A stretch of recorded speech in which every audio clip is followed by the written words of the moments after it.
Bonjour, chers étudiants. Aujourd'hui, on va traiter un sujet particulier sur SAP S4HANA. Nous allons traiter le module Material Management, qui est un module très important pour la gestion du matériel dans l'entreprise. Ce module se décompose en plusieurs sous-modules, parmi lesquels la configuration ou la création des fiches articles, la configuration des éléments organisationnels. Mais ce qui nous intéresse aujourd'hui va être la configuration ou la création de la fiche article ou la création du matériel. Bon, avant de commencer, je dois vous rappeler que le matériel se distingue dans SAP en 3 ou plusieurs autres catégories qui sont le produit fini, la matière première, produit semi-fini et bien d'autres. Le travail d'aujourd'hui va porter sur la création des matières premières. Pour ce faire, pour créer la matière première, nous pouvons le faire de deux manières. Premièrement, en utilisant les transactions qui dans SAP sont appelées T-code, ou alors en utilisant la démarche du consultant en tapant la transaction S-Pro qui nous amène vers des chemins déjà prédéfinis, c'est-à-dire les paths en anglais. Comme vous pouvez le voir ici, voici ce qu'on appelle path. Quand je clique comme ça se déroule. Ce sont des paths, des chemins à suivre. Par exemple, si je clique là sur logistique, vous pouvez le voir avec moi, on tombe sur équipement en tool. Si je clique comment configurer le master data des équipements, ça m'amène là, vous pouvez bien voir. Mais premièrement, on va commencer avec la première méthode qui est l'utilisation des T-codes. Et le T-code pour configurer le matériel dans SAP S4HANA, c'est généralement MM01, ou alors plus précisément pour des matériels spécifiques MMR1. Pour la matière première, si c'est pour le produit fini, on peut taper MMF1. Mais ici, nous allons créer la matière première. Je vais utiliser MM01 ou alors MMR1. Et je clique sur Enter. Ça m'amène à cette interface qui est l'interface de création du matériel, comme vous pouvez le lire ici.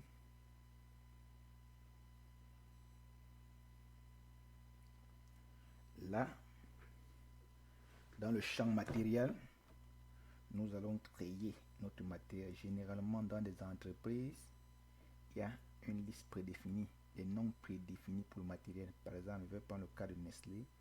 Il y a le Nestlé grand format, Nestlé petit format, Nestlé enfant, Nestlé adulte, Nestlé 5 mg, Nestlé 4 mg. Bon, parmi la variété de produits que Nestlé vend, vous pouvez taper sur internet, voir ces différents noms. Mais pour ici, ce que nous allons créer, c'est le Almond avec le code R O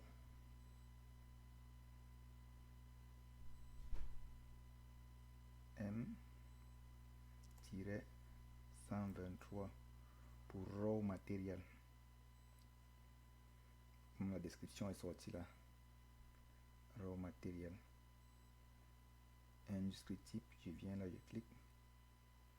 Je choisis le type d'industrie pour lequel moi je travaille.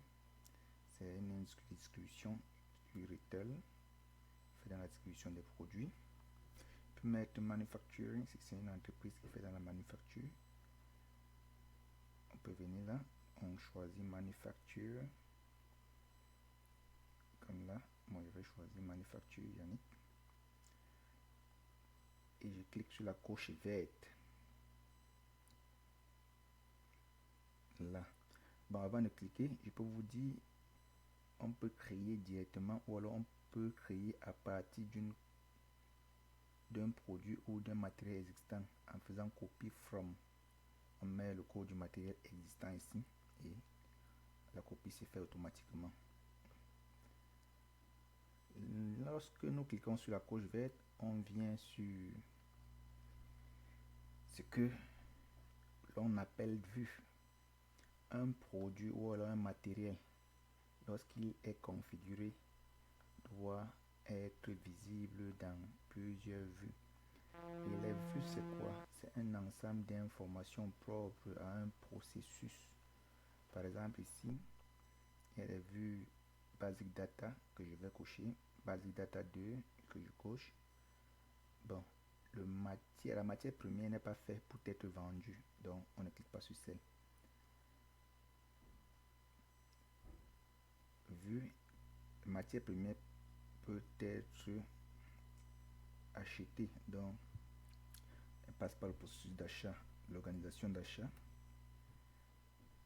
Purchase order text, on peut mettre la matière première peut être possédée ou alors peut passer par la planification automatique par le logiciel ou par le RMP. Là, là.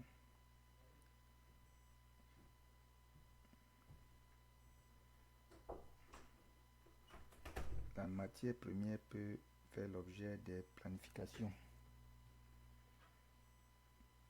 La matière première également peut être gérée dans un ou alors stockée dans un plan dans storage location. Je clique les vues de plan storage location. C'est les vues comptables. On doit comptabiliser la matière première lorsqu'on reçoit. Costing. On doit évaluer le coût. Après avoir sélectionné mes vues, les vues dans lesquelles la matière première pourrait être, les données informationnelles, les master data de la matière première pourraient avoir un impact, je clique sur la coche verte ci-dessous. Bon, là, ça m'amène à l'élément organisationnel. Je dois configurer les niveaux organisationnels dans lesquels ma matière première pourrait être. Je viens là. Bon, mon plan, je vais choisir un plan qui avait préalablement été configuré lors de l'implémentation. Choisis mon plan, c'est le plan Yannick. Storage location, c'est-à-dire l'espace de stockage. Lorsqu'on acquiert une matière première, il faut la stocker quelque part. Quel sera cet espace de stockage? Bon, préalablement, lors de l'implémentation, nous avons créé les espaces de stockage. Ici, pour notre cas, l'espace de stockage, c'est Raw Material Stockage. Ayant rempli ces deux éléments organisationnels, on coche sur la cloche verte là.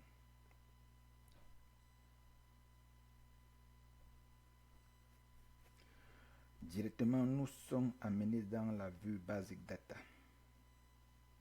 que nous avons sélectionné préalablement.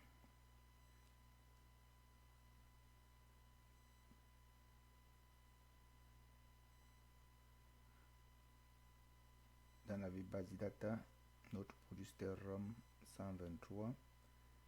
On doit rentrer la description. Bon, la description, j'avais dit que c'était le hormone. Voilà, je vais changer de nom. Je vais donner. Ça s'appelle le fer. Hormone Ions.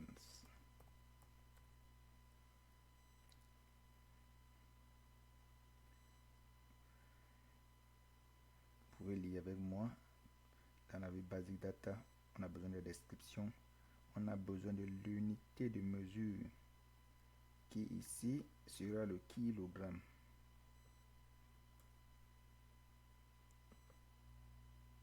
On va rentrer l'unité de mesure kilogramme.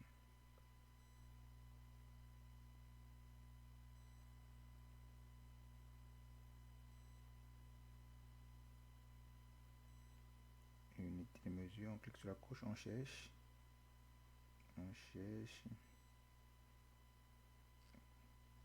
Voilà, ça va être la pièce.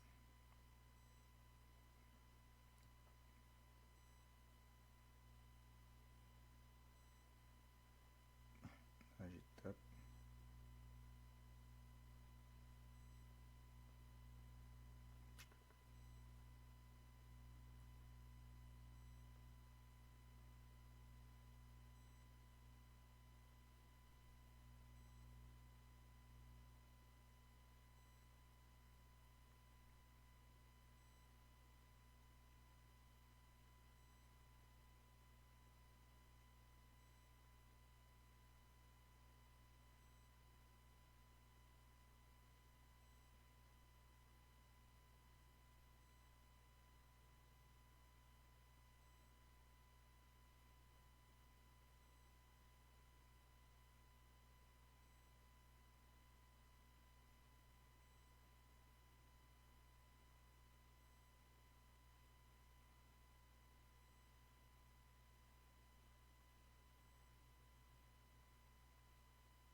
On choisit kilogramme.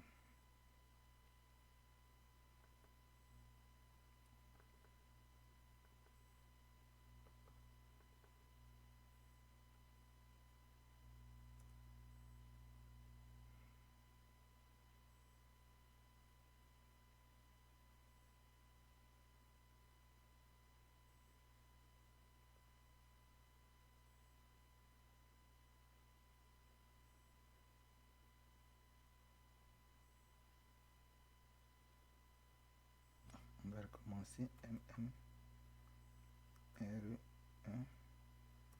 Clique là. On a de matériel. R.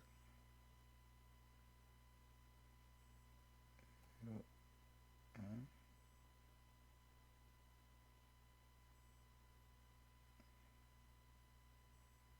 123.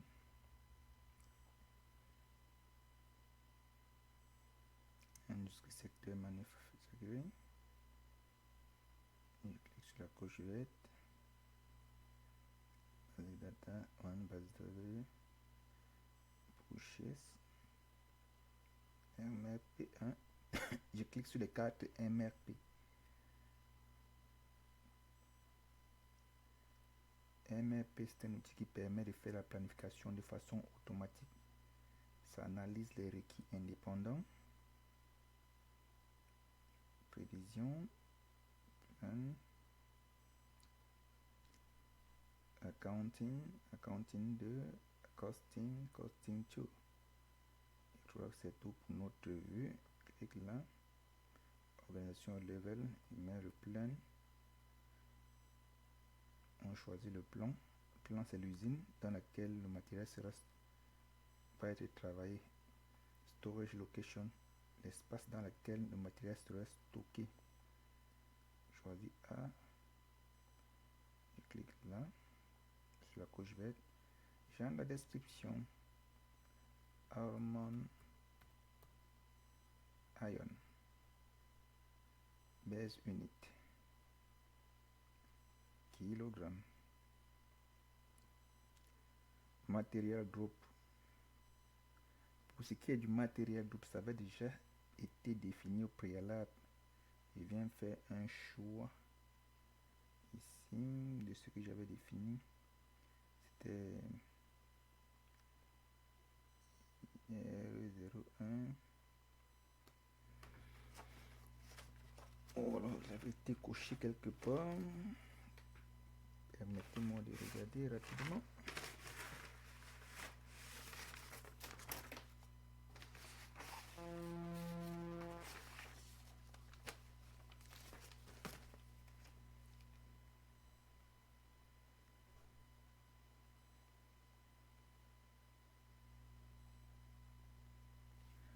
matériel groupe pour notre entreprise. Donc chacun met le matériel qu'il désire qui correspond à son produit. Notre matériel groupe c'est ROH 01 Ferra Yannick. Dans le reste des informations, des rubriques des champs, c'est pas tout qu'on remplit. On défile vers le bas. On met le poids net, le poids brut. Le poids brut de notre matériel, c'est 100 kg. Unité of weight 1. Unit of weight, c'est 1. Poids net, puisqu'il n'y a pas d'emballage, c'est toujours 100 kg. Après avoir fait ça, on clique sur la couche verte, ça nous envoie à la vue précédente. Unit 1 is not created in language. Unit of weight, oh, unit of weight, c'est le kilogramme.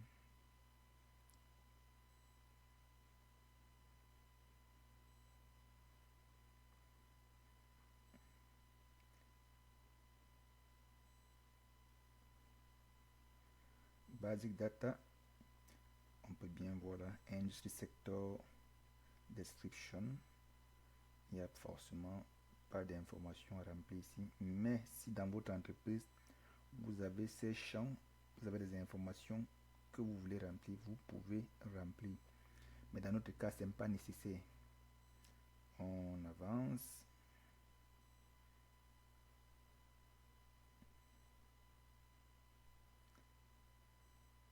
On avance, on peut cliquer sur la coche verte ou alors on peut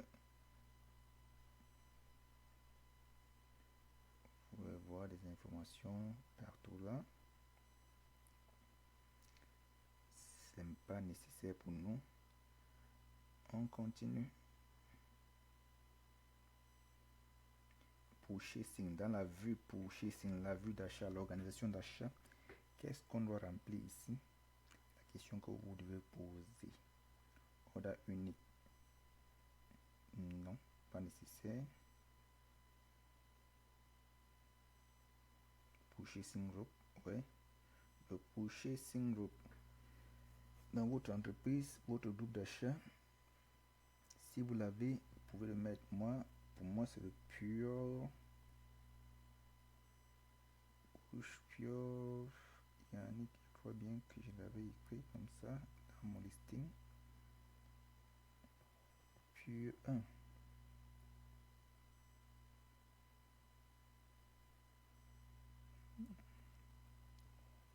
Coucher cycle de PG 1.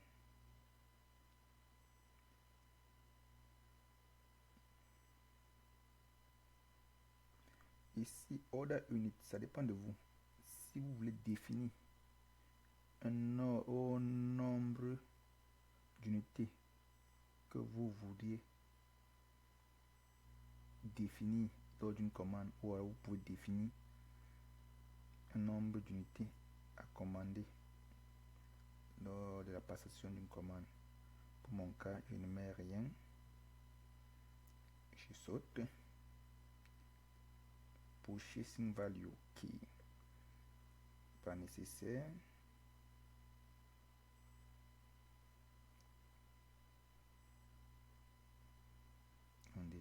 On défile jusqu'au bas.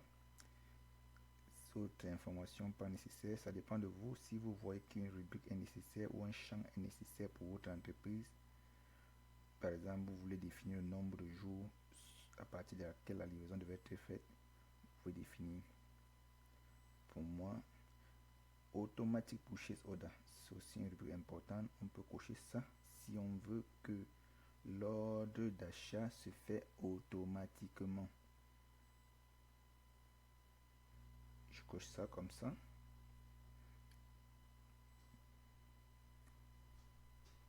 Je valide la coche verte.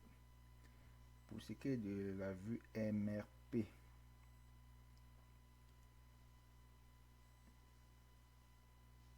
MRP Group, vous définissez votre MRP Group qui, lors de l'implémentation, avait été configuré. Bon, mon MLP group ici, c'est sur, on va dire, si j'ai configuré au départ, non, 001,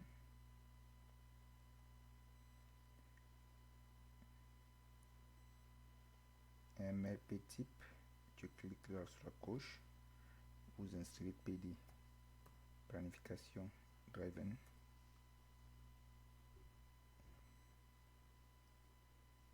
MLP controller 001, MLP group, bon, pas nécessaire pour moi. Si dans votre entreprise vous avez défini MLP, vous devez l'entrer là. Planning time fence, pas nécessaire. Lot sizing procedure. Bon, si vous avez une approche d'acquisition ou de procurement, d'approvisionnement dans votre entreprise qui se fait par lot, vous pouvez mettre le lot sizing ici. Mais dans mon cas, l'achat ne se fait pas par lot.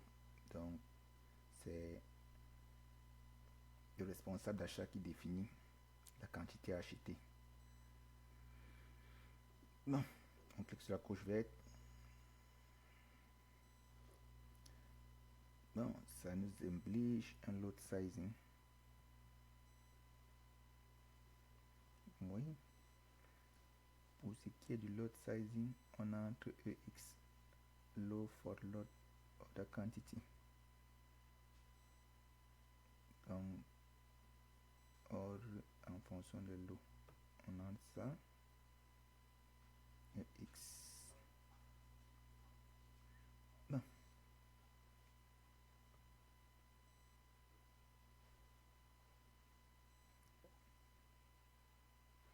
Procurement type. Là, c'est F. Vous pouvez aller voir. Ça affiché automatiquement. Vous pouvez aller voir à quoi ça consiste. F, c'est External Procurement. Dans notre matière première, on l'acquiert de l'extérieur, chez les partenaires extérieurs. E, c'est In-house Production. X, c'est Bot. Dans les deux. Pour nous, dans ce cas, le système a affiché puisqu'on a des partenaires extérieurs. Bon, pour ce qui est du MRP2, pas grand chose à configurer ici, à moins que dans votre entreprise vous avez ces informations là et qu'il est nécessaire de les remplir. Storage location, pour moi ici c'est un truc important. Production storage location, on va entrer pour notre entreprise. Storage location, le A 01, oui, pour la position. Storage location extend A toujours. Je crois que c'est tout ici. On valide. Plan delivery time is 0 for external procedure material. Donc lorsque vous avez une information comme ça, vous remontez voir ce que le logiciel vous demande. Ça nous dit que plan delivery time is 0. Donc nous, on peut planifier le temps de livraison, le délai de livraison à 20 jours ou 15 jours. On valide. MRP3 Splitting Indicator. Si vous avez le Splitting Indicator, vous pouvez rentrer ici. Mais dans mon cas, je ne l'ai pas. Variant Fiscal Variant Year, pas nécessaire. Strategy Group, pas nécessaire. Console Mode. Available Check, toujours entre 0,1 là. Daily Requirement, ouais.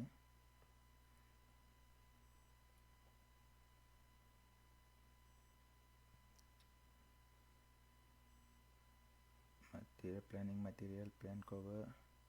Je crois que c'est tout pour MLP3. MLP4, vous pouvez convenez avec moi qu'ici, il n'y a rien à configurer pour le cas de notre entreprise. On clique sur la coche suivante, ça nous envoie à la vue suivante, vue des prévisions. On doit prévoir quel matériel acheter en fonction des quantités disponibles. On prévoit les quantités achetées. Ici, c'est le MRP. MD01.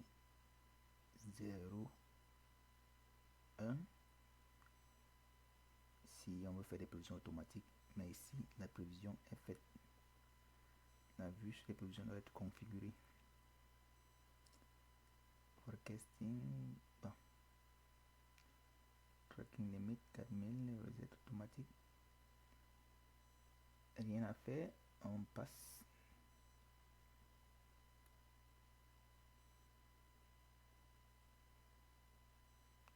Enter a forecast model or model selection. Forecast model, ok. Constant model, constant. Nous allons choisir ici moving average, constant model. Ouais. Le plan, qu'est-ce qu'il faut configurer dans un plan? Les données master data du plan. C'est quoi? Quels sont les master data du plan liés au matériel? Ici, vous pouvez voir qu'on a le plan, on a le storage location, base unit, kilogramme, unit of issue, kilogramme toujours. Bien, ben, pas nécessaire de remplir ça. On descend la storage bin. On descend plus bas.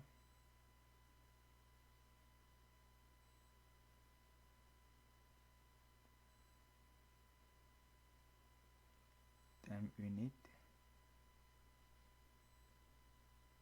Costing at material level. Maturation times. Max storage period, min period, pas nécessaire. Rounding, roll state, time unit. Expiration date. Bon, on avance. Pen data 2, il y a quoi configurer? Loss weight, kilogramme, unit of weight. Next, storage in plan.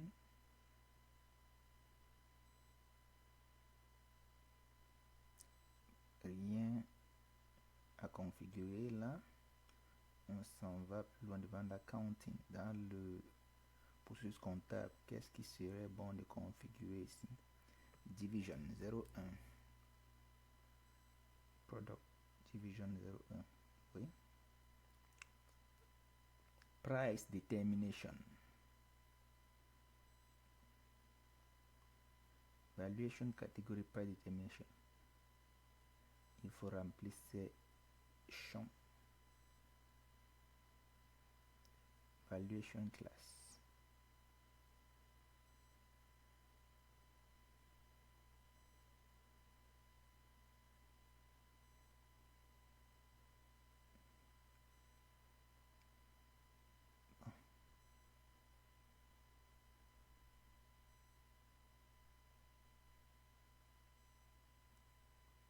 Donnez-moi une minute de retrouver ces éléments informationnels. Valuation catégorie, valuation class. Pour pouvoir bien configurer.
comme je disais tantôt, le valuation class pour notre cas sera le 3000. On va revenir. Valuation class, on a entré ici 3000 pour dire que c'est la catégorie du matériel. 3000. Price determination. On entre le prix 2,5 $.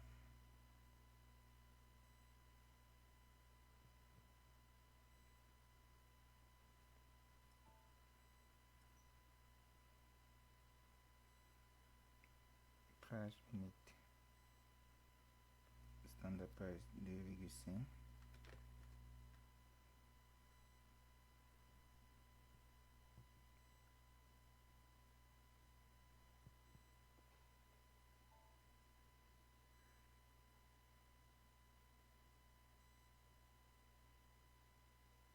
Price control.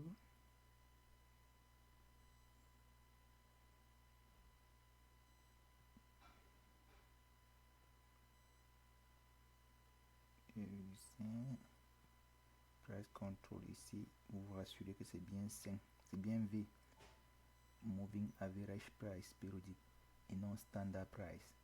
Ici, puisqu'on est dans un processus d'achat, on achète chez plusieurs fournisseurs des prix différents, donc il est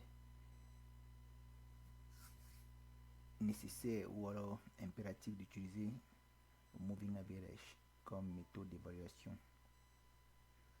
Donc, vous combinez avec moi qu'ici serait 5 pour le V. Après avoir configuré, on clique sur la couche verte, on nous amène input must be in the format which input yeah. Au lieu de la virgule, on doit mettre le point. C'est ça, il faut respecter le format, sinon le logiciel n'avance pas. With price control V, enter a moving average price. Et le moving average price, oh, c'est ça, et non le standard price. Pourtant, j'ai bien dit cela, mais je voulais faire le contraire. CTRL C, on rentre ça ici, CTRL V, 2.5. Et on clique sur la couche verte. Accounting Tool, vue d'Accounting Tool ici. Si dans votre entreprise vous avez une variété de taxes à configurer, vous pouvez les rentrer là. Si vous avez un type de, en fait, ça c'est l'évaluation comptabilité analytique, LIFO, 11, ça dépend de vous, vous pouvez cocher, mais pour mon cas, on n'a pas besoin de ça, on avance. Costing, dans le costing, quel champ devrons-nous configurer? Ici c'est le Profit Center. Là, pas nécessaire Profit Center qui est préalablement défini à notre entreprise. Notre Profit Center, ça serait, si ça avait été défini au départ, on met 100. Oui. Profit Center 7000.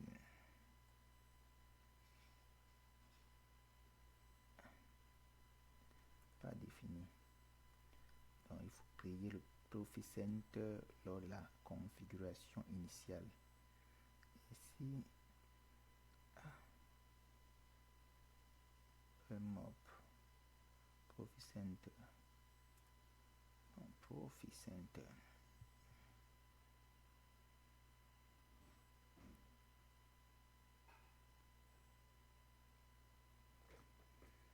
Bon, je vais choisir un Profit Center au hasard ici. PG Yannick Pro Yannick.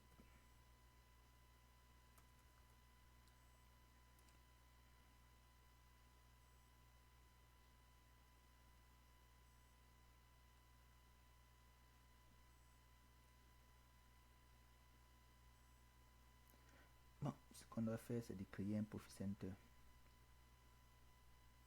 Maximum number, no Profit Center name.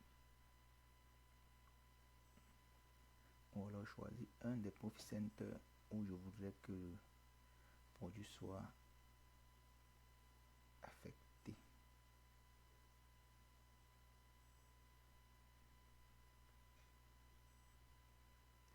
Et je valide. Costing to. Je crois que ici, il n'y a rien à faire. Project Valuation Category. Pas nécessaire. Pas nécessaire. Période fiscale, parent price.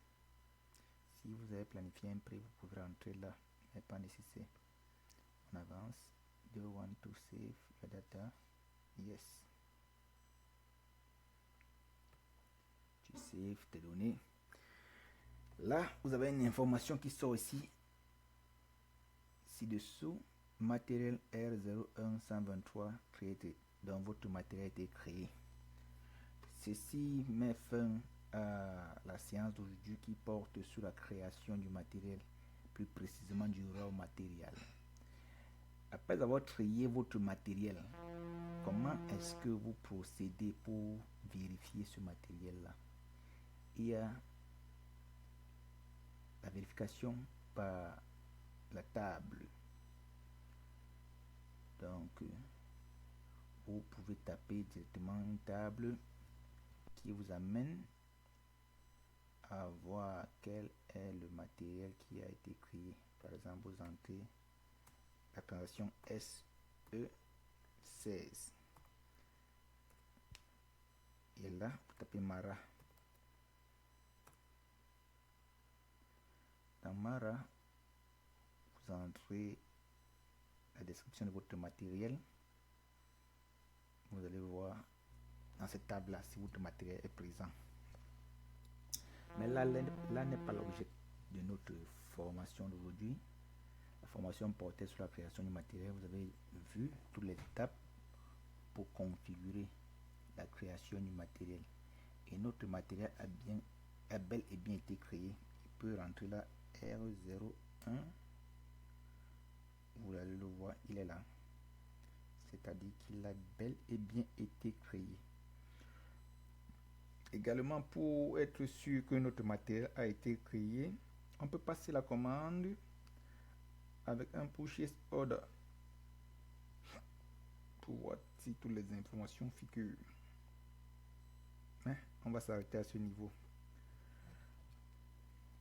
Je vous dis merci pour m'avoir suivi et écouté. Et à la prochaine pour une vidéo sur la configuration du produit fini. Je vais vous expliquer dans la prochaine vidéo comment on configure le produit fini. Merci.